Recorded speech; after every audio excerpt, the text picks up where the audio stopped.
Yo. What's up? What's really good? Excuse me. It's your boy, Brandon Bravon Towns, host of that show called Sports Plus Life.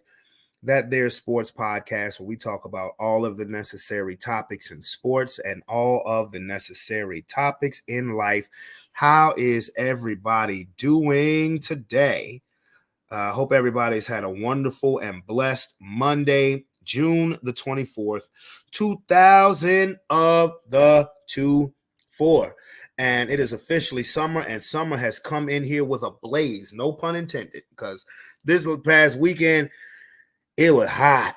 Nigga, it was hot. It was very, very hot. So I hope everybody was able to stay cool this weekend, but also had a wonderful, wonderful day as well. Now, let me give my shout outs before we get started. Let me shout out Too Tough Sports, that Madden Gamer League, where all the games are broadcasted on Twitch. If you think you got the skills to pay the bills, come to Too Tough, baby. Okay. And as well, Heather's Craft Haven on TikTok. And I need to rock my merch again. I do. I still need more merch, but I need to rock the merch that I got too, because we just gonna be coming out with more merchandise as well. Now, what are we gonna talk about today? I'm not gonna front. I'm not gonna. This is probably gonna be a quick episode. Now, every time I say it's gonna be a quick episode, it turns into a long episode. If it's gonna be a long episode, I'm gonna need my brodies to come on here and give me something to talk about, because there's really not much to talk about in regards to sports.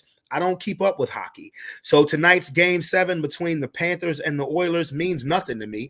The fact that the Panthers have blown a 3-0 lead and could be on the verge of the biggest collapse in the history of sports means nothing to me, because I don't watch hockey. I'm being straight up with you. When it comes to the NBA, the Celtics already won the championship. Now, the WNBA, Angel Reese did her thing last night as the Chicago Sky beat the Indiana Fever. She beat Caitlin Clark's team for the first time as a pro, but Angel Reese put in that work, 26-15.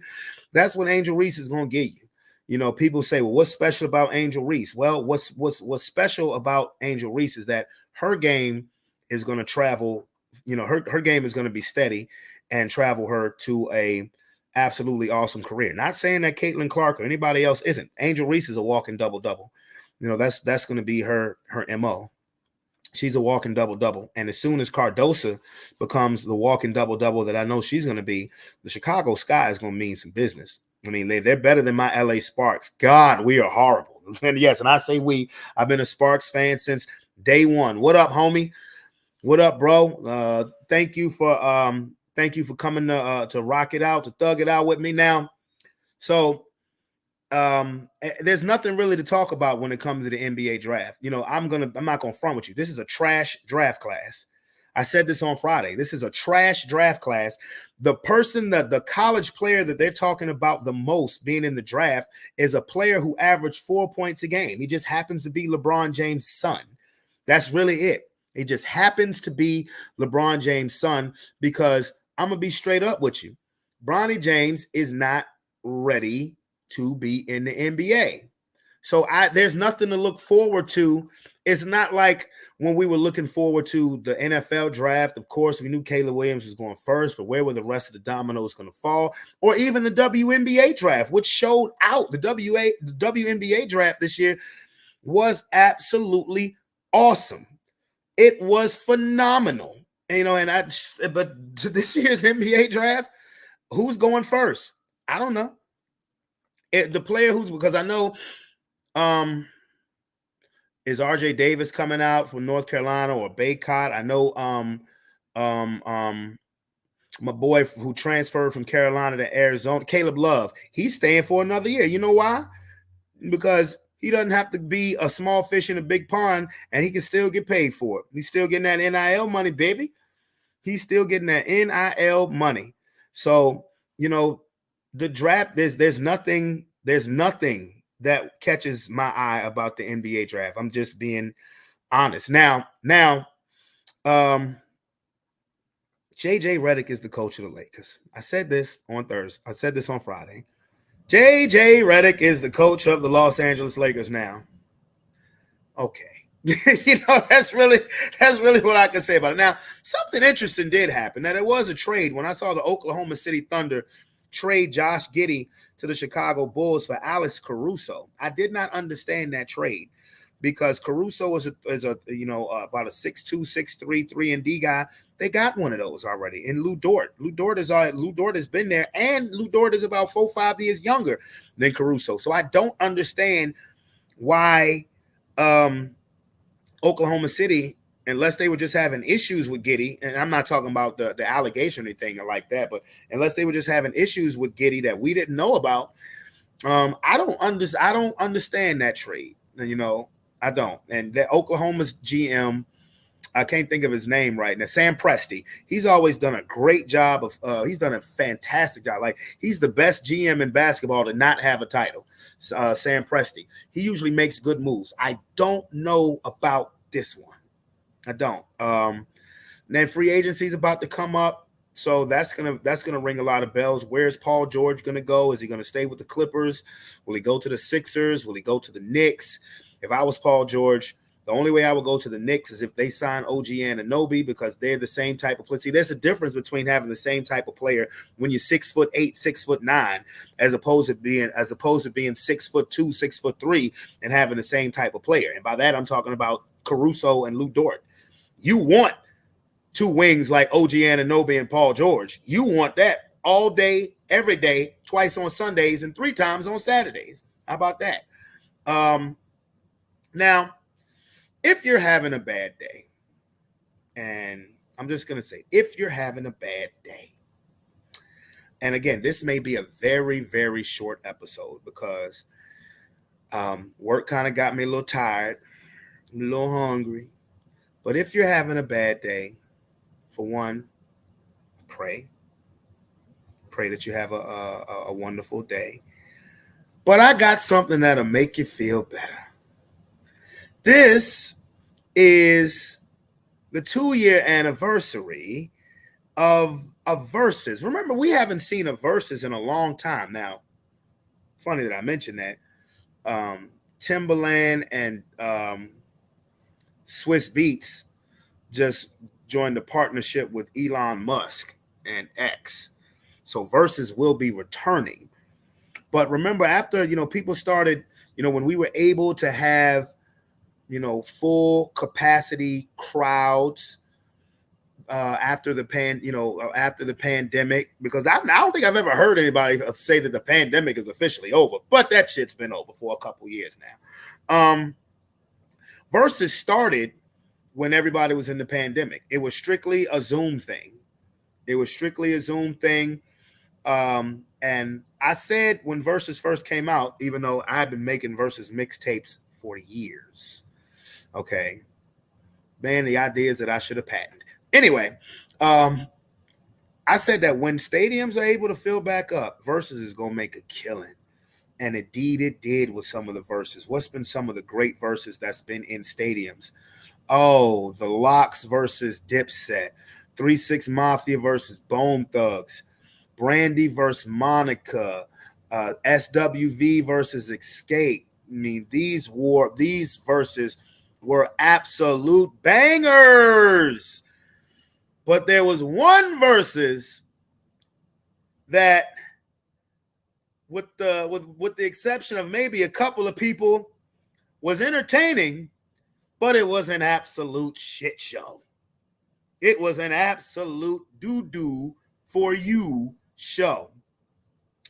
And that was the versus between Mario and Omarion. And what I'm about to play ain't got nothing to do with Mario and Omarion, because clearly Mario smoked Omarion's boots. I don't know what the hell Omarion was thinking when he came out on the stage with him and his brother eating some damn watermelon. That wasn't sexy, not at all. But that what I'm going to sit here and laugh at, what I'm celebrating today, has nothing to do with Mario and Omarion. Ray J, y'all may have forgotten about this, but when I have a bad day, and I got nothing but, and I'm not a hater of Ray J, I got nothing but love for Ray J. Watched his interview last week I watched his interview on Club Shay Shay, very good interview.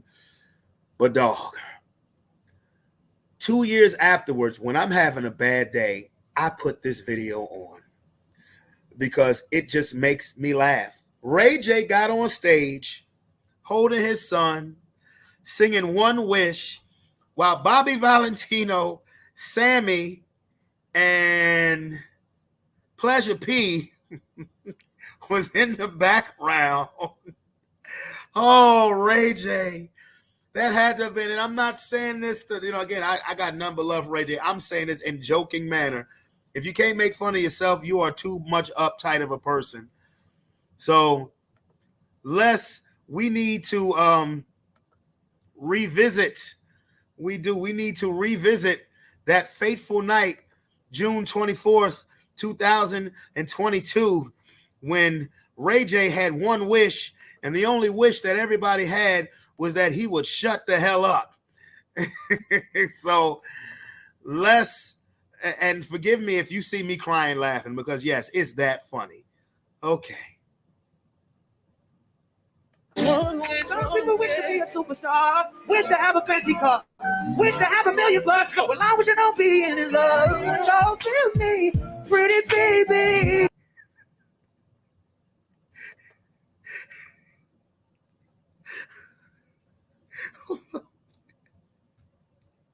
After that, so tell me, he should have just stopped. He should have rapped the rest of it. He should have just rapped the rest of it. He should have just started spitting bars. He should have been like, you know what? Voice ain't working with me, so I'm going to rap it to you. Wish to have a fancy car. Wish to have $1 million bucks. So tell me, like, or something. But, oh, boy. I make one wish and I wish it all on you. Making love to the break of dawn. Me and you to the baby's born. Till my baby's born. That poor kid.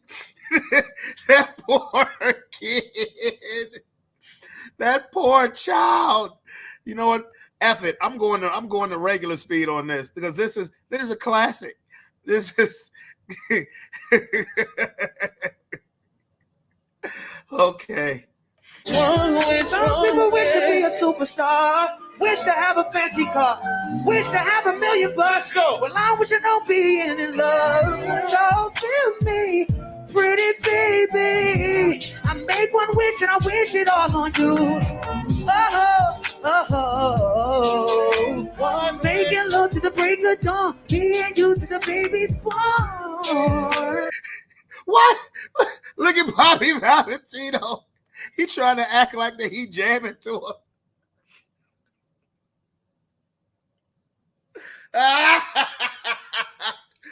2 years later,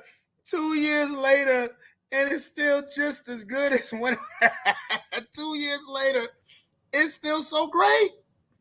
Oh, but he doesn't stop there. Till my baby's born. Yo, say, come on. Till my baby's born. Till my baby's born. Till my baby's born. Till my baby's born. Till my baby's born. Till my baby's born.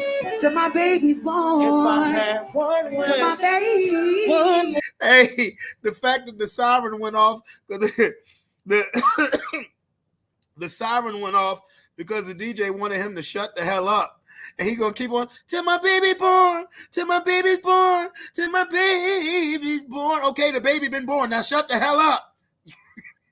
and then the funny part is that he gonna get mad because the other three dudes start harmonizing it, and he's singing it better.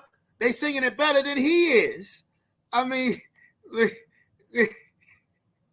it all on you.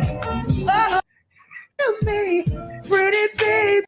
Some people wish to be a superstar, wish to have a fancy car, wish to have $1 million bucks. Well, I wish I don't be in love. So feel me, pretty baby. I make one wish and I wish it all on you. Oh, making love to the break of dawn. Me and you to the baby's born. Till my baby's born. Y'all sing, come on. Till my baby's born. Till my baby's born. Till my baby's born. Till my baby's born. Till my baby's born. Till my baby's born. Till my baby's born. Bruh, the fact that they telling the crowd to sing it because they trying to get us, they trying to do anything they can to help this man. The fact that he is bombing on stage, he's embarrassing the hell out of himself, and then he gonna say it's because he had his son. Don't throw your son under the bus. You just stunk in that moment. To my baby. One wish, one wish, one wish, one wish. Sing it. One wish, one wish, one wish. Also, the fact that he had his eyes closed, thinking that he was killing it. Till my baby's born. He had his eyes closed like he was absolutely murdering it. Like he was absolutely murdering it. Happy 2-year anniversary to the Ray J versus Fiasco. Oh, if you ever having a bad day, let's play it again, and then let's watch him get mad because those other dudes, Bobby V, Sammy, and Pleasure P, started harmonizing it. Some people wish to be a superstar, wish to have a fancy car, wish to have $1 million bucks. Well, I wish I don't be in love. So feel me, pretty baby. I make one wish and I wish it all on you. Making love to the break of dawn. Me and you to the baby's born. Till my baby's born. Y'all sing, come on. Till my baby's born. Till my baby's born. Till my baby's born. Till my baby's born. Till my baby's born. Till my baby's born. Till my baby's born. Till my baby. One wish. The baby was born already. Shut the fuck up. I'm saying. Please. One wish, one wish, one wish. Sing it. One wish, one wish, one wish. Sing it. One wish, one wish, one wish. One wish, one Look, that baby wish, look one terrified. wish. Make some fucking noise for Ray J. I'm coming, Tony. That's my shit. One wish, one wish, one wish, one wish, one wish, one wish. Hey, yo, we too One late. wish, Hey, we one really late. wish, one wish. One wish, one wish, one wish. One wish, one wish, one wish. Yeah, make some noise for Ray J and this They was trying to motherfucker. help him, and he was in his feelings. Hey, excuse my lateness though, but I'm having fun.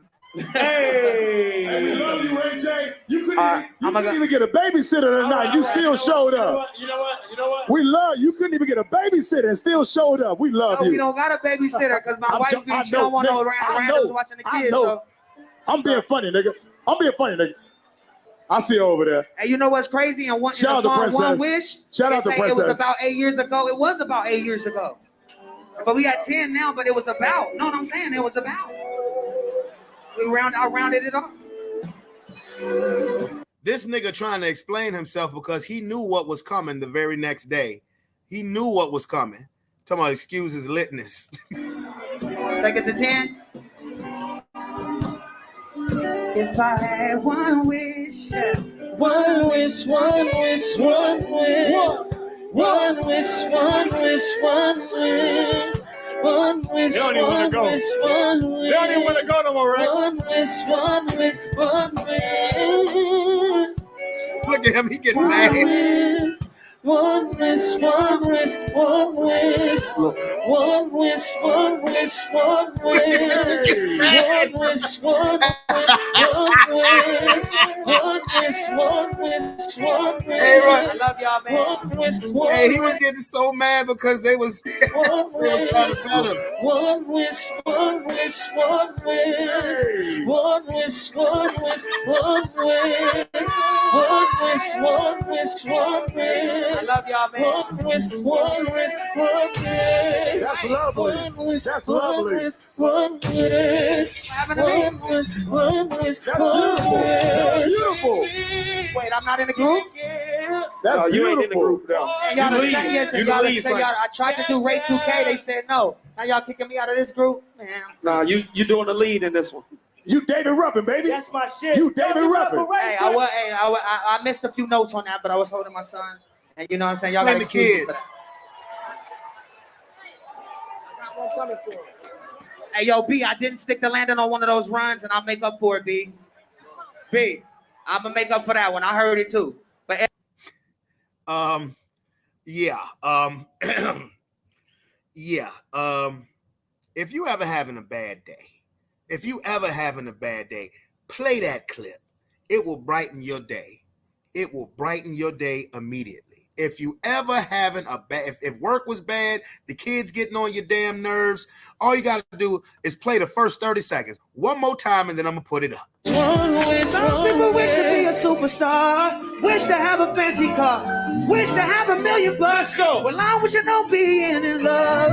So feel me, pretty baby. I make one wish and I wish it all on you. Making love to the break of dawn, me and you to the baby's born. Till my baby's born. Yo, say, come on. Till my baby's born. Till my baby's born. Till my baby's born. Till my baby's born. Till my baby's born. Till my baby's born. Till my baby's born. Till my baby's born. Okay. If y'all ever hear me sound like that on stage, it's time for me to hang it up. Or at least the next day I'm coming out and I'm singing my ass off to redeem myself. That's all I'm going to say. Okay, so happy 2-year anniversary, Ray J. You have made a lot of human lives feel better. With the the quiet after the storm is that you've made a lot of people feel better if they were having a bad day. So you should be grateful as far as that is concerned. Tony, what up, homie? I had one wish that I didn't come in here until 15 minutes later. So tell me, pretty baby. Oh. Yeah. What's happening, bro? Yeah, I know you were setting me up for that. Oh, No, I wasn't setting you up for that. I'm just saying, it's not really much to talk about in the world of sports. I pretty much covered all the bases. I did address the Giddy Caruso trade, and I said that I put in the hashtags, Ray J, this is the 2-year anniversary of the gift that just keeps on giving. And I have nothing against Ray. I have nothing against Ray J. Rob, cut it out, bro. What up, though, homie?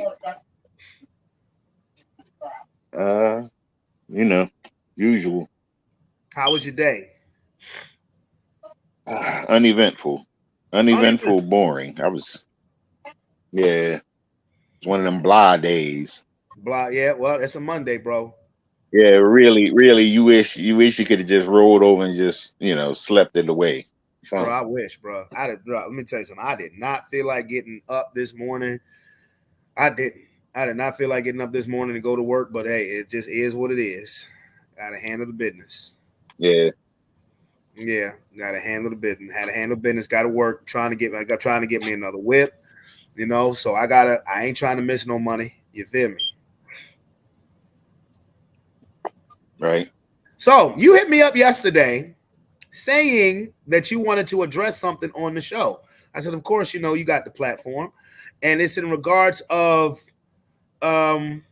the presidential debate.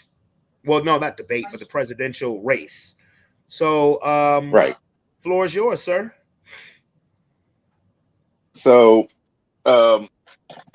Trump apparently had a conversation with Dana White, and he tells Dana White, and it's true because he actually, you can probably pull it up on YouTube, y'all, where there's a clip of him at one of his rallies saying that Dana White, what he should have do if if he wins back the White House, is get with Dana White and have the migrants fight in UFC. So talking about people that are undocumented, they're caught in this country, putting them in the ring with professional fighters. This is what this dude is suggesting. This is the mentality that this person has. So that's what I hit you up about. I thought it was one of the most disgusting and vile things. Well, his ass getting in the ring with one of them. How about he getting one of them, getting in the ring with one of them that got family members that may have came here undocumented or something? Okay. I would love to see it. Okay, so so what you're talking about, what you're talking about, and I will pull it up. What you're talking about is right here. Okay. What you're talking about is right here, and I'm going to play it. These people are tough. They're so tough. Dana White. Did anyone ever hear of Dana White? He's a legend, right? First of all, what always fascinated me with the whole Dana White situation is how when he slapped his wife a couple of times, how that pretty much just blew over so quick. I never like that was actually disgusting. But okay. UFC, Ultimate Fighter, Ultimate Fighting. And he's a fantastic man. I said, Dana, I have an idea. Why don't you set up a migrant league of fighters and have your regular league of fighters? And then you have the champion of your league. These are the greatest fighters in the world. Fight the champion of the migrants. I think the migrant guy might win. That's how tough they are. He didn't like that idea too much, but actually it's not the worst idea I've ever had. These people are tough. They're so tough. Dana White. Did anyone ever hear of Dana White? He's a legend, right? That's what you're talking about? Yeah, that's the edited. That's the rally version. There's another version. Yeah, that's the abbreviated rally version. He gets in a little. He goes on a little bit further with it. In the initial comments. Okay.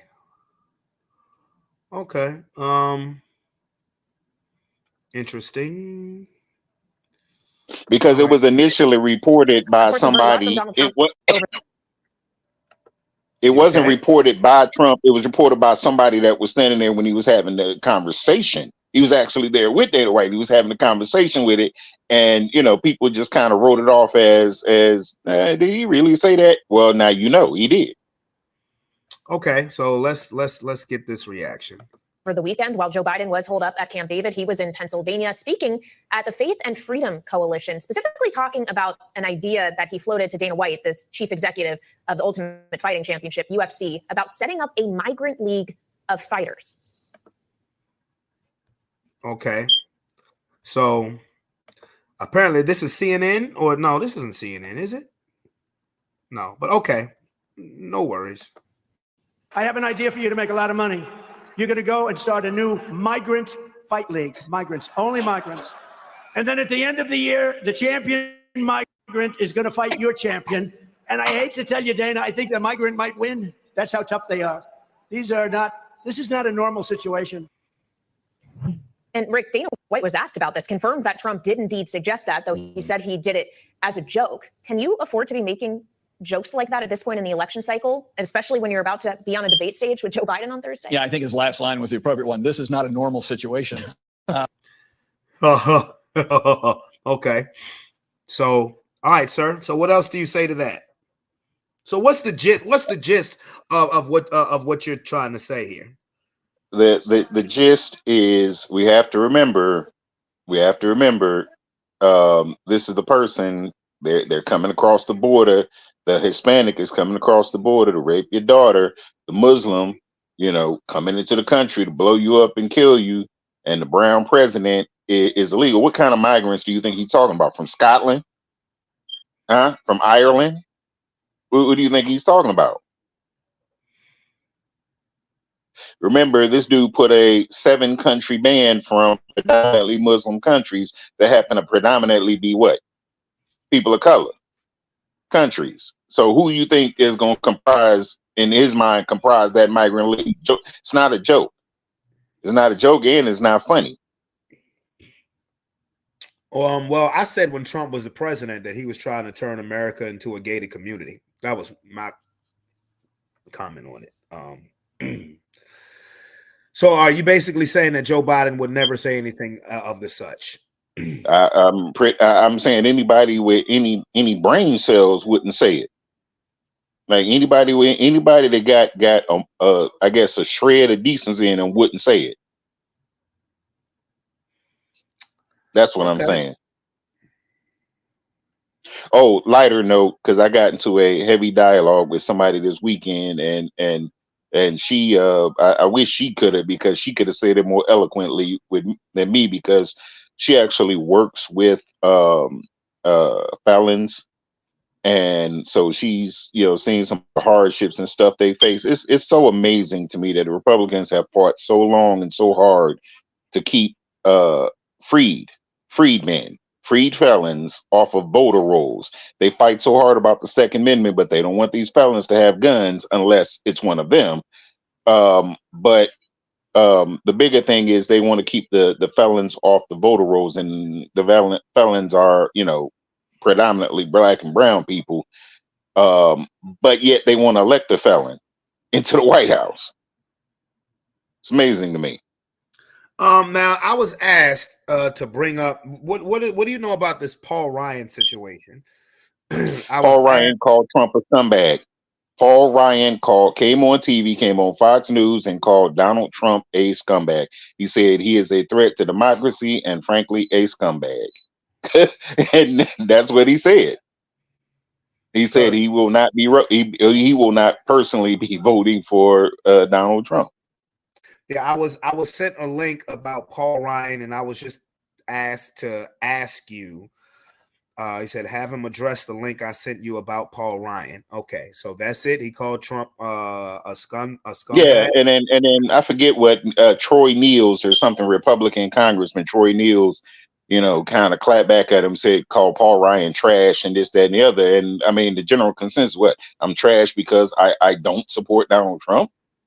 Like literally, I thought this was a free country. You support who you support and vote for, who you vote for. But, that was the immediate clapback, I guess, on Paul Ryan's comment. But my thing to Paul Ryan, if I had to say one thing, is, dude, you helped create the monster. You were trying to get some selfish things done yourself, sir, and you wanted a puppet, and the puppet got out of control. Well, the link that I was sent, it says Speaker Paul Ryan and Kash Patel exclusive. Speaker Paul Ryan and his team rigged our Russiagate investigation before he started. Stop there. Kash Patel's face usually has Donald Trump's nuts firmly planted on it. Okay. I'm not with no conspiracy right-wing bullshit. Yeah, I mean, I call it like it is, above board. If the world is reporting one thing, then that's most likely. If you got to dig deep into Reddit and 4chan and all these other, nonsensical places to find some obscure article that you can't find within 3 clicks on any computer, then there's a problem. And so I'm not even going the most notable Paul Ryan thing, and you can again look this up on YouTube and look at the date on it. This is the most notable. This is above board because Paul Ryan himself is sitting on TV saying this. Kash Patel has been a Trump lackey from day one. That's all he is. That's all he's ever been. So I wouldn't trust nothing. None of them say nothing. Okay. Now, who is Kash Patel? I don't know these people. Kash Patel is a Trump lackey. He was in the Trump administration the whole time. He was in the campaign into the lead up to his first election. Then he was in the administration, and initially they were talking about would he, if Trump didn't run again, would he like try to run or something? He's like I'll put it this way: if you like Ramaswamy, Vivek Ramaswamy, you think that dude's annoying? Kash Patel is worse, because I've never. It's sycophants, but then there's hardcore sycophants. He's a sycophant. Okay. I don't know if this I don't know if this is what you are talking about, but okay, here we go. To say actually what door one looks like, given the unpredictability of Donald Trump in the past. Without getting into all the details, I think on tax and regulatory policy, it's pretty predictable. On tariffs, just listen to what he's proposing. I think it's just that clear. And then you have to plan accordingly. On regulations with Biden, I don't think you should expect him to do anything different than what he's doing now, which is a lot of regulations. I think if Trump gets in, you'll have less regulations. So you have to go through all those kinds of scenarios. And what regulations is that? Is that one of what you're talking about? That might be the overall thing he was talking about, but really the most notable thing, because most of the jargon about the actual politics and policies and stuff, most people really don't pay attention to, but it drew a lot of attention, specifically from the right wing, because they expect everybody to fall in line. And the notable Republican that is not backing Trump. So no. That particular interview may be one of the more than one that he did, but just generally speaking, no. The whole point was you had a notable former Speaker of the House, Republican, that is an actual Republican and has been his whole life, not supporting Trump. So Paul Ryan was a Republican. Yeah. Oh, yes. Yes. Deep red, GOP, Republican. Okay. The MAGA people are not Republicans. They created a whole separate party, but they're just flying it under the banner of Republican, but they're not Republicans. So when you see a Paul Ryan and you see a Liz Cheney and you see a Mitt Romney, these are Republicans. They're actual Republicans. Okay. And so what's their party then? I told you, the maggot. I call them maggots, but the MAGA party. That's what they call themselves. They're not Republicans. They're only Republicans when it comes to pointing the finger at an actual Republican. Then they go, they're rhinos, Republicans in name only. Now, I don't think, I guess, how long has the Republican Party been constituted? Even though they flip-flop, the Democrats and Republicans, it's been constituted forever and a day, a couple 100 years. So I don't think that this 4 years, 6 years, whatever, Donald Trump is ultimately going to change that. I think once that dude either goes to jail, dies, or gets not elected, he's going to fade. And all the Marjorie Taylor Greens, the Matt Gaetz, and they're going to find it hard to find a place, because I believe that the GOP still has enough of a foothold of their party. They're going to end up taking their party back, and then they'll shift to something else. This is just a temporary thing, but it's something that needs to be nipped in the bud, because if it's not, it's going to spread. Okay, I swear, man, the only way it can propagate is through conspiracy, lies. And you got to make America white again. You got to make America white again. You got to have a few Negroes on board with you too, helping you. You got to have a few Stevens, a few Shuck and Javas to help you get that, implement that system again. You have to, because the numbers game is not in their favor, and they know that. That's the reason why all the war on immigration is against people of the spectrum, black and brown people. It's a numbers game. It's always been a numbers game. We got to keep them from voting. We got to keep them out of positions of power. We got to keep that foot on their neck, because eventually they know the rise up. It's going to happen. It's just not going to happen the way they would do it. We're not going to lynch people and all that bullshit. It's going to happen the democratic way. And I just want to clarify something for people. This is not necessarily a thing, but there was a talk. I want to clarify something. There's this movement, low key, that they've been kind of put out there with putting out this notion America is not a democratic country. This is what the Republicans are saying. America is not a democratic. It's a republic. It's a republic. It's a republic. Well, people need to understand what exactly a republic is. A republic is based in democracy. You have to have elected officials to constitute the figureheads of the republic. And who elects those? The people. That's what a democracy is. The people deciding who represents. Whether it's one individual or a multitude of individuals, it's still the people who's electing these people. So it's still a democracy, even though America dubs itself a republic. I just thought I would throw that in there because they're trying to push that particular narrative in terms of when people say Trump is a threat to democracy. So anyway. Well, let me let this play out.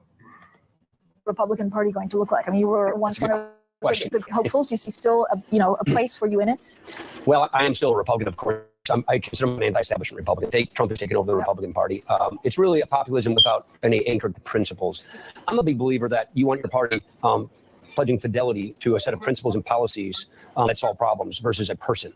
And I don't think a personality type politics is durable. So I do think at the end of the day, our party, like we have in the past, will have a big discussion about what we stand for. What are our ideas? What are our principles? And who are the best people capable of carrying those ideas forward? That's not the conversation we're having. He's going to, if Trump wins, he's a one-term president. He cannot have a second term because he already had one.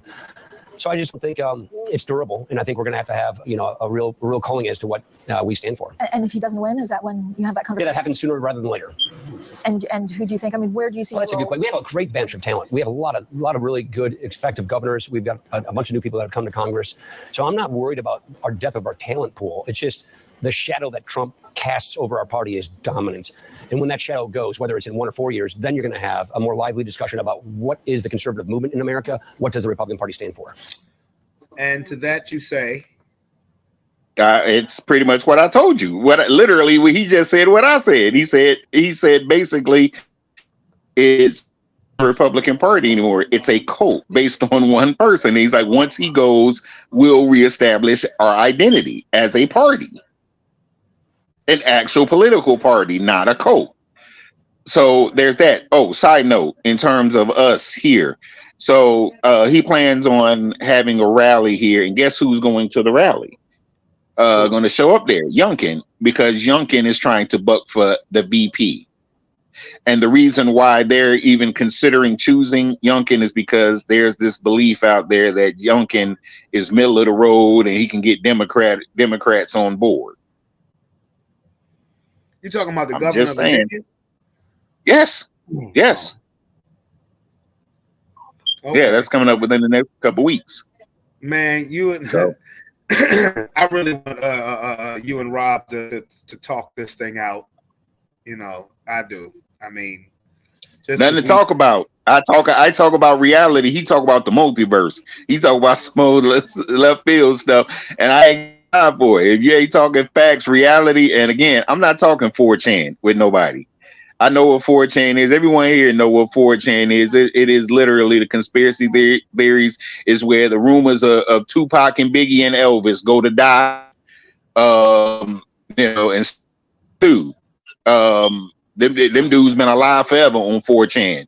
So, on 4, I ain't the conspiracy stuff. If you're not spouting facts and reality to me, we're not actually having dialogue. We just, I feel like cue the X-Files music sometimes when I talk to certain people. Cue the X-Files music. You know what I'm saying?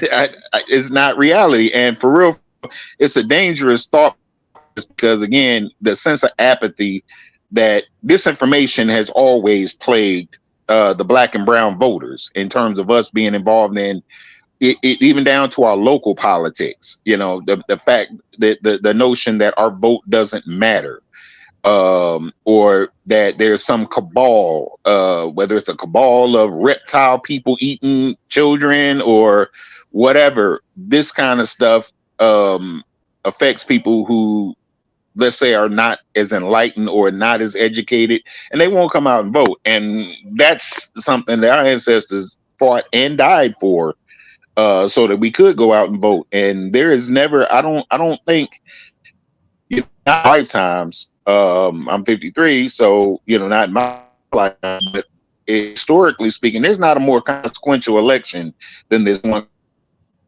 They literally are trying to take this country back to an era where we had no voice. Where we had no voice, where, you know, we had no voice, women had no voice. So if the women don't have no voice, you know we're not going to have a voice. They're taking away the women's rights. You know who's next. But didn't they say don't be stupid. Didn't they say that about the 2020 election, that this was the most consequential election? Well, yeah, and no. At the same time, yeah, because at the time we knew, well, it's still the same thing. But the fact of the matter is, you've had more with this Supreme Court. You've had more things being impacted. Yeah, Trump lost, but you had more things being impacted by some of the things that they were able to maneuver into place. I.e., again, this Supreme Court has now turned into a legislative force. Now they're deciding what's right for America. It's not, they're not judicial anymore. You only, their role is you bring cases in front of them, and you know, they just decide them. Instead, you got these fools, Alito and Clarence Thomas, in their dissents, they're writing out as if they're the lawmakers now. And the plan, part of that 2025 plan, part of that plan is for Thomas and Alito, the older Republican judges on that Supreme Court, to retire so that they can install 2 more. You understand? Now, mind you, these are the same people, especially like Mitch McConnell, that it was Obama's place to seat a judge and they refused to hold hearings. It was a full calendar year, and Obama had an opportunity to seat a judge on the Supreme Court, and they were so close to election time. We don't want to appoint it. We let the people decide, and blah blah blah. It's a full calendar year, fool.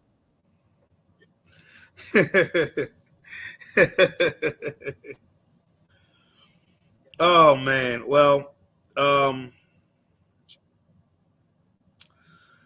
right, well,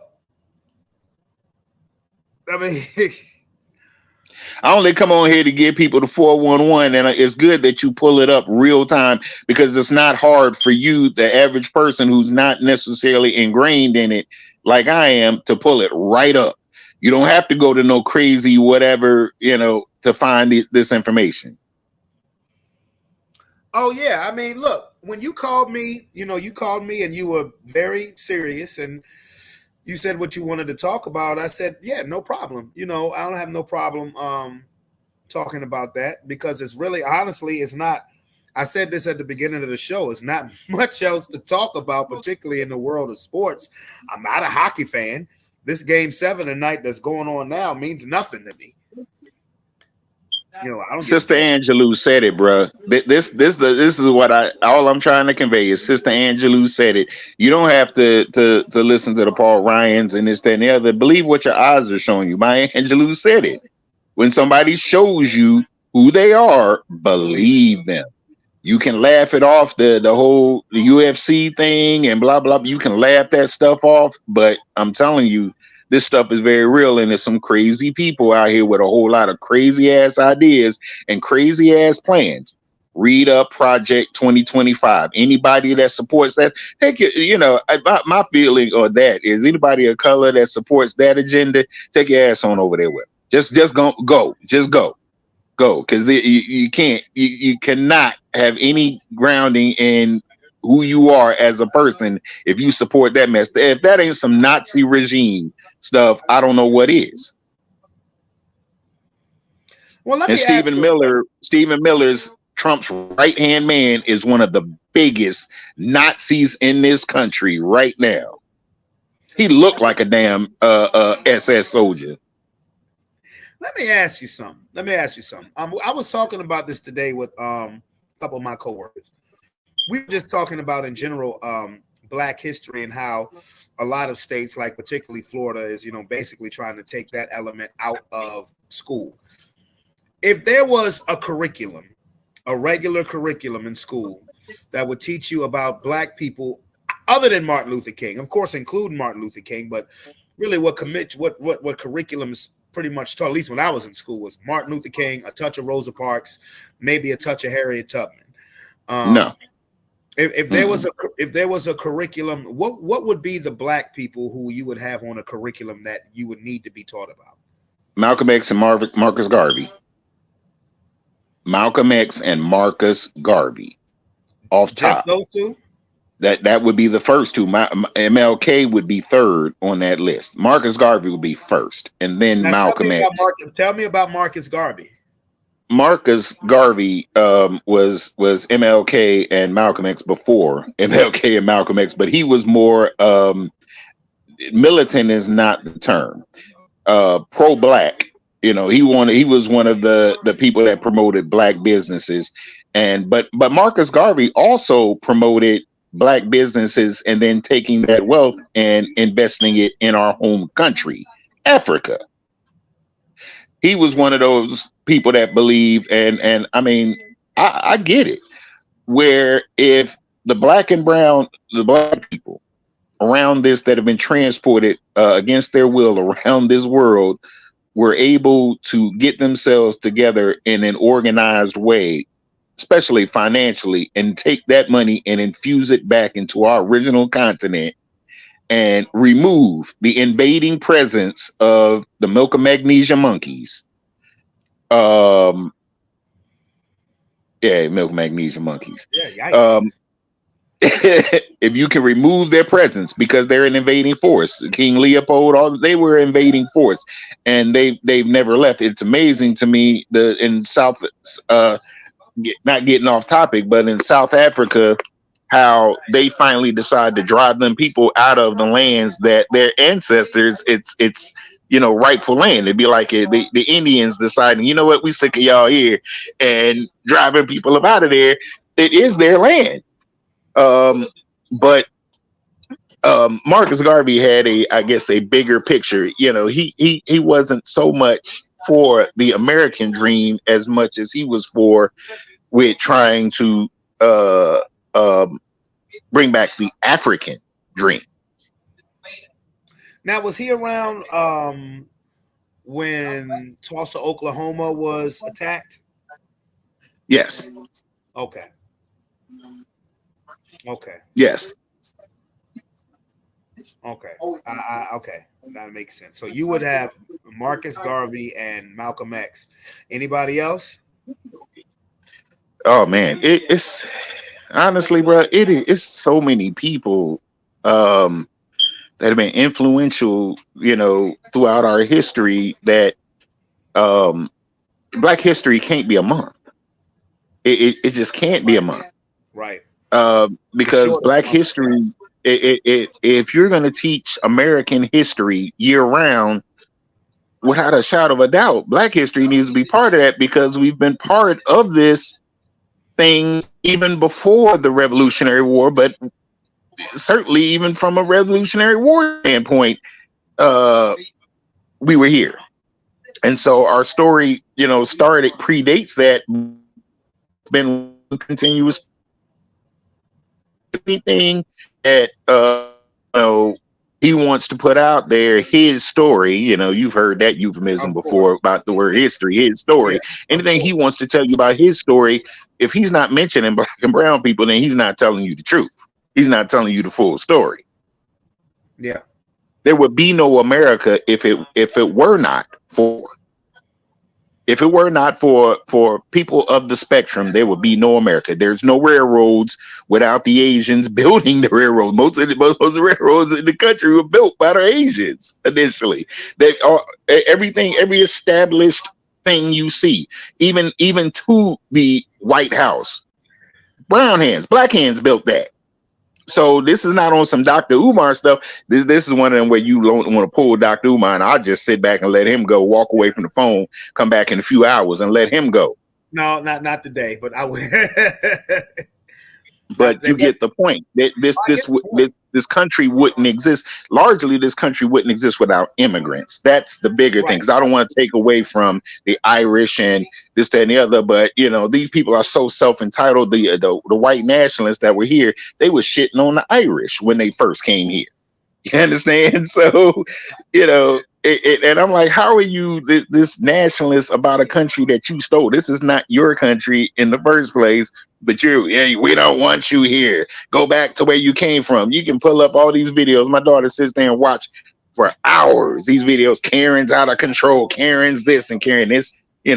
Males and females, and that's their main go-to. Go back to where you came from. Go back to where you came from. Well, I tell you what. How about you go ahead and break us off our piece that contributed to the overall whatever greatness of this country, if that's what you believe it is, and we'll do that. That's what Marcus Garvey's mentality was. Yeah, but I'm gonna tell you what. I'm with you. Break off the piece of us. Of our contribution to building it, but I'm not going back. I'm not sitting here saying I can't go back to Africa because I've never been to Africa. No, my people built this motherfucker, and I know my way around. You need to give us the financial compensation that we deserve. I ain't going nowhere though. No, for what? Because of that. Because anybody outside of the natives who says go back to where you came from, you could easily say, okay, well, go back where you came from.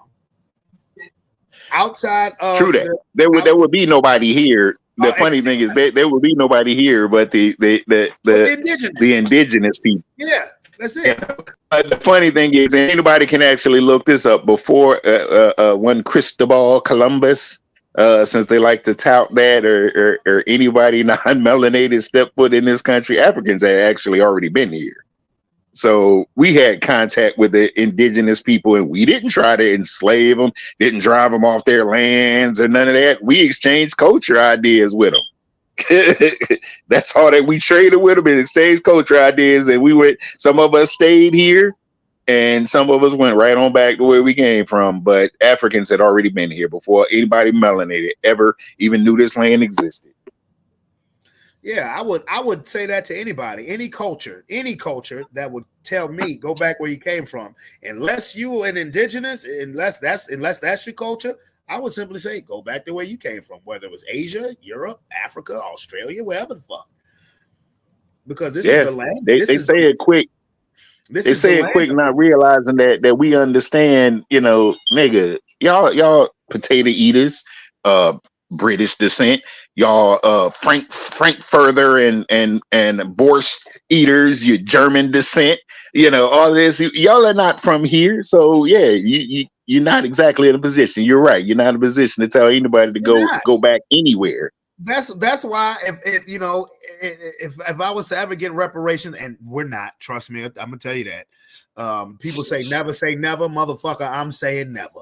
But if that was to happen, no, I wouldn't leave America. Was it go back to Africa? I ain't never been to Africa. I'm gonna go back somewhere I ain't never been before. No. Like you said, black and brown hands built this country, so I have just as much right. You have just as much right to be here as anybody else. That's just how I feel about that. And when it comes to black people, I would put on a curriculum. I would say Malcolm X. You educated me about the other dude. I would say Malcolm X, Fred Hampton. Malcolm X, Fred Hampton. Yeah. Yes, sir. I sure would.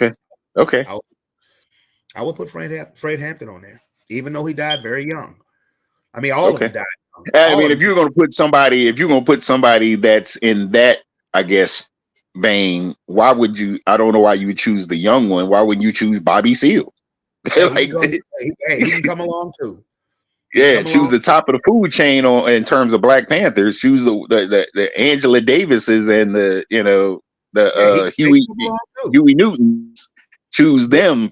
Fred was a pioneer, and he was young and he was up and coming, but there were people that were already established that were far more informed.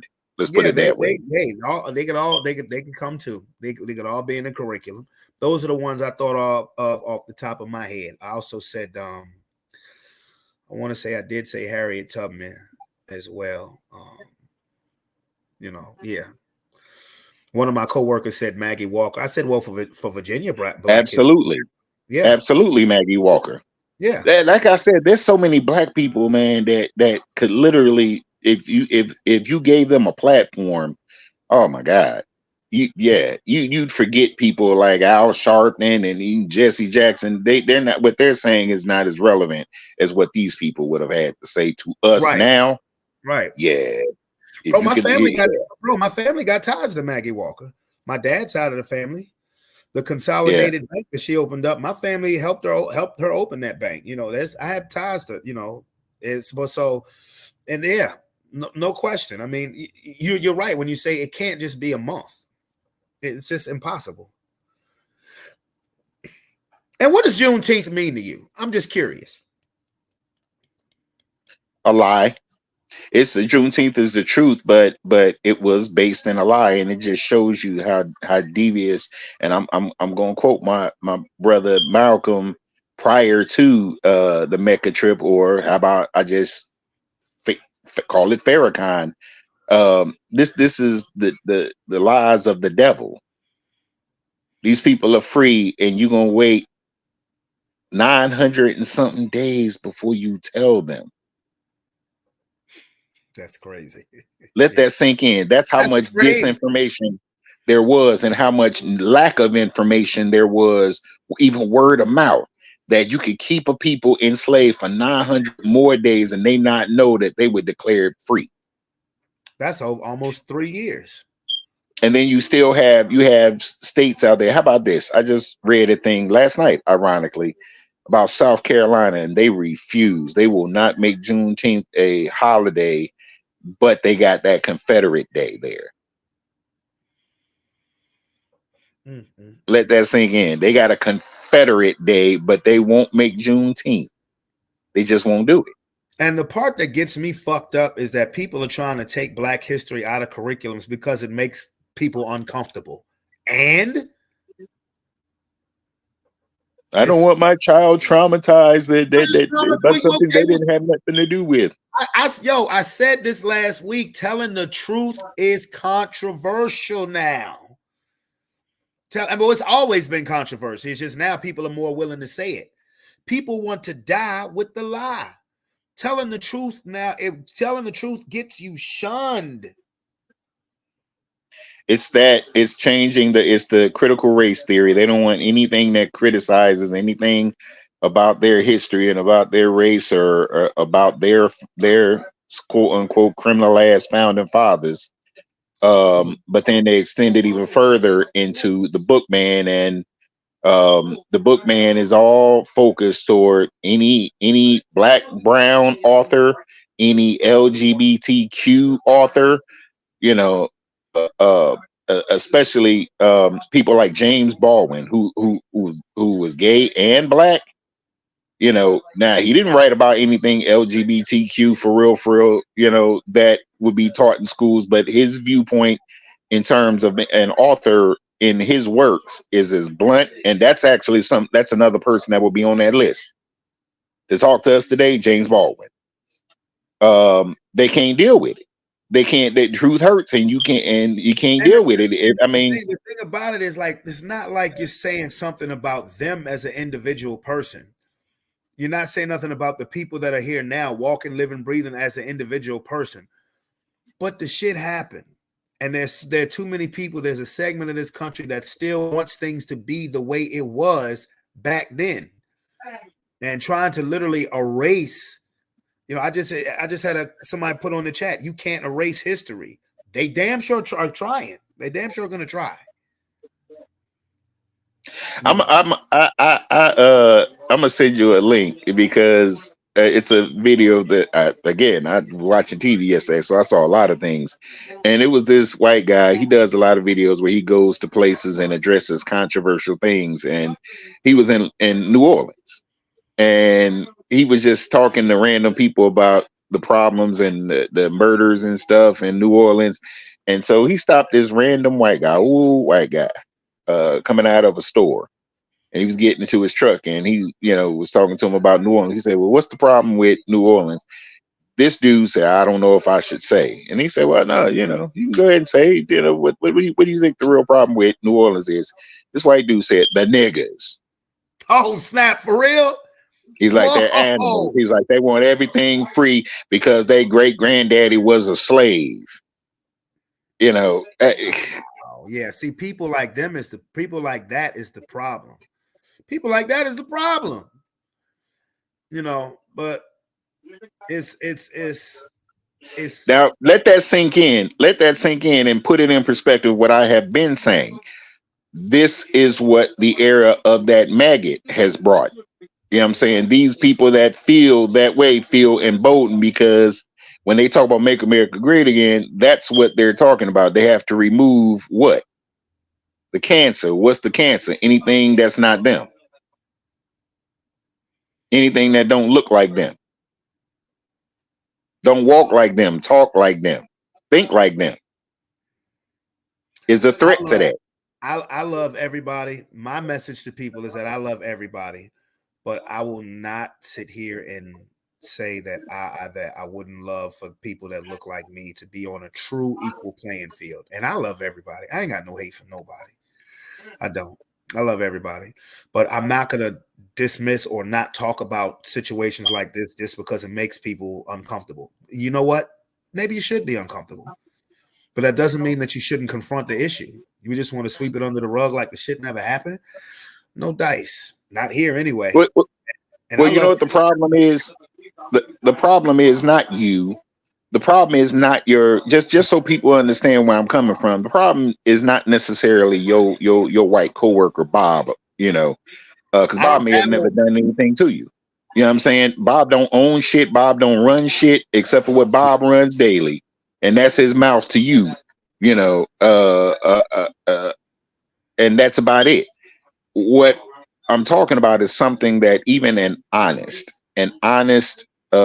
everyday, you know, white person can clearly see that they're trying to, like what we were talking about with the CRT, trying to erase history, the effect of the white establishment in the role of this country. That's what I'm talking about. The white establishment. That same white establishment, if you are white and low income, they don't give a fuck about you except for your vote. They sure don't.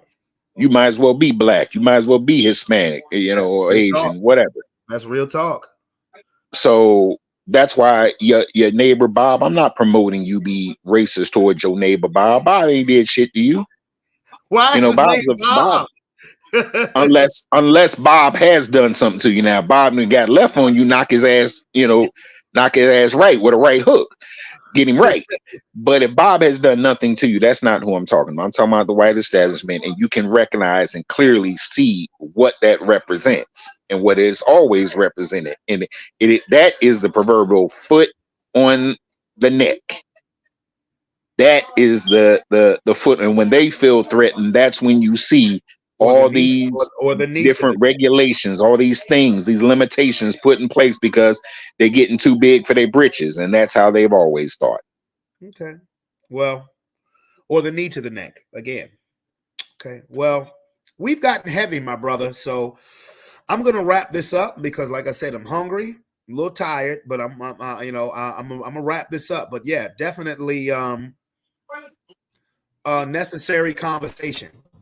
So, hey, bro, you got to get on board, man. You got to get on board. You got to get on board. Never mind what we was talking about. That's important, y'all. But you got to get on board, bro. You got to get on board because you get to see that.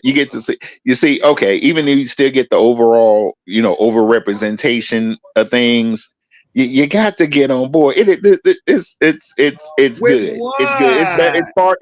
It's far better than Power Universe. I'm telling you, it's far better than Power Universe. Yeah, and then you get the little extra things sprinkled in. I don't know if you care. For those that care, you might even get a little. You got the little la la thing going on. Then you got the no one cares about Iman Shumpert on there. Yeah, I mean, for real. Even though his character is developed. Huh? You talking about the Shy? Yeah, and that now I'm not sure why they're putting this emphasis on Kandi Burruss, but it's still nice to see them things because she got some nice ones. But it's a good show, bro. It's a good show. I promise. I'm gonna get on. I'm gonna watch it. But did you see Power? Did you see Power on Friday? I saw it. And Monet, and my head hurt, and my head still hurt from it. My head hurt, man. These people, like, I have never watched a show with a collective group of more annoying people. Whether it's that we already talked about the chick Noma, she looked like her stuff stank. She just looked like she stank. I knew Kane. Stank attitude. I can't stand Kane. I'd have been shot that dude in the face. Mary J. Blige's character is just fucking annoying. You almost died and you still just, still, and it's nonsensical. How the hell you know where we meeting the Russians? You just pop up there. The gay son, Drew, just annoying. Like the daughter, what's her name? Diana. Mary J. Blige's daughter, Diana. Annoying. It's just everybody. Like, ugh. I love that show, man. I'm sorry, man. But everybody's annoying. Like I feel that way about Shada. There's a few people on there that's annoying, but not the whole damn cast damn near. Hey man, Davis McClain is a real one. And they don't, and they're nonsense. Okay. All I'll say is, okay, so who technically is the right now? So Noma, I guess, would be the villain per se, but is Mary J. Blige the villain too? So, but Noma's the real villain. I mean, ain't neither one of their characters. Power hasn't had a villain like Duda. Remember that name, Duda. Okay. Power hasn't had a villain like Duda, not like Duda. Okay. That's a real villain. That's the real villain, because all them niggas would have been dead. Like every nigga on Power would have been dead. Okay. All right. Well, look, till next time, sir. We're gonna link it up. Yeah, man. All right, bro. All right. Later. All right. Hey, look, we about to close out the show, but that's like what me and Tony was just talking about, like on the political side of it. Very important, very necessary, because this is why I said before when Rob asked me a while ago why I don't like speak more about this stuff on my platform. I say, well, the reason why I don't like go into in-depth detail about it is because people who look like me, it doesn't end well for us. And the people that I named didn't end well for them because whether their messages were different or not, whether the way they articulated their message may have been different, but their goal was the same, to get the road of equality for people who look like us. And each of them, well, most of them was taken out. So we got heavy on you guys. Yes, me and Tony got heavy on you guys, but I'm going to end this show on a light note. If we got heavy on you, once again, happy anniversary. I'm going to play this one more time before we go. Happy anniversary, Ray J's Versus performance. If you just got, if this conversation we just had was too deep for you, this will make you laugh a little. Some people wish to be a superstar, wish to have a fancy car, wish to have $1 million bucks. Well, I wish I don't be in love. So feel me, pretty baby. I make one wish and I wish it all on you. Making love to the break of dawn, me and you to the baby's born, till my baby's born. Yo, sing, come on. Till my baby's born, till my baby's born, till my baby's born, till my baby's born, till my baby's born, till my baby. Hey, and that's your part right there, Lomar. That's your part. Till my baby's born, till my baby's born, till my baby's born. Some people wish to be a superstar, wish to have a fancy car, wish to have $1 million bucks. See, when he couldn't finish that fancy car note, he should have just started rapping it. He should have just rapped it. Some people wish to be a superstar, wish to have a fancy car, wish to have $1 million bucks. Well, I wish I don't be in love. So feel me, pretty baby. I make one wish and I wish it all on you. Oh, making love to the break of dawn. Me and you to the baby's born. Till my baby's born. Yo, sing, come on. Till my baby's born. Till my baby's born. Till my baby's born. What? Till my baby's born. Huh? Till my baby's born. Till my baby's born. Till my baby's born. If I had one wish. Till my baby. We had no more wishes after that. Anyway, happy anniversary, Ray J. I'm saying, got nothing but love for you, bro. Nothing but love. But anyway, it's your boy Brandon Bravon Towns. Please say he sound like Eddie Kane. He did sound like Eddie Kane when he came to them high as hell, talking about some night like this, I wish raindrops would fall. Night like this, like anyway, it's your boy Brandon Bravon Towns. I'm out this bit. We'll see you on Friday for Power Reaction and Conspiracy Theories Friday. Peace. Love ya. Out ya.